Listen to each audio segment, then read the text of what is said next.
इस वीडियो में हम देखेंगे कि फ़्लो कंट्रोल विद केस कैसे हम हैंडल कर सकते हैं, अपने पूरे डाटा का एक कंट्रोल कैसे बना सकते हैं केस के थ्रू। हम लोगों ने SID एप्लीकेशन में डेटाबेस सेलेक्ट करनी है स्क्रैच, और उसके अंदर MySQL की एक कमांड लिख रही हूँ जिसके अंदर मैंने एक टेबल क्रिएट किया है बूल टेस्ट के नेम से। क्रिएट टेबल बूल टेस्ट, और आगे मैंने 2 कॉलम्स के नाम दिए हैं, दोनों की टाइप इंटीजर्स है, A int, B int, semicolon. इसके बाद मैं इंसर्ट करी अपने बूल टेस्ट में वैल्यूज़। इंसर्ट इनटू बूल टेस्ट वैल्यूज़।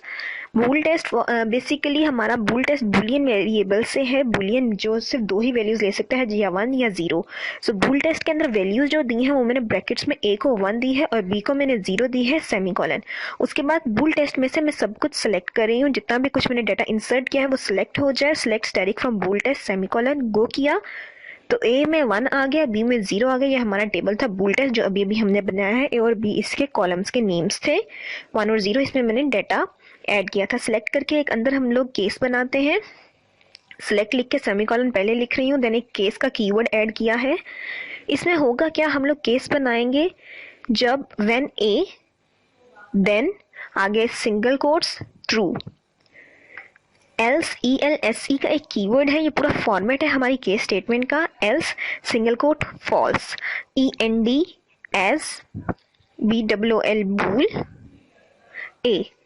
ये बूल A के लिए हमने एक केस बनाया है कि ये A ट्रू एल्स फॉल्स, ये बूल A से रिप्रेजेंट होगा, और when B then true else false, and as bool B। ये हम लोग एज शो करेंगे।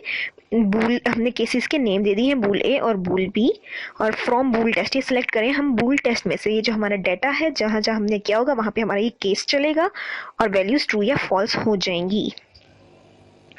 ये हमारे केस का रिजल्ट आ गया है। बूल A ट्रू है, बूल B फॉल्स है, क्योंकि हमारा A में हमारे पास 0 था, या A में हमारा 1 था तो वो ट्रू था, B हमारा 0 था तो वो फॉल्स है।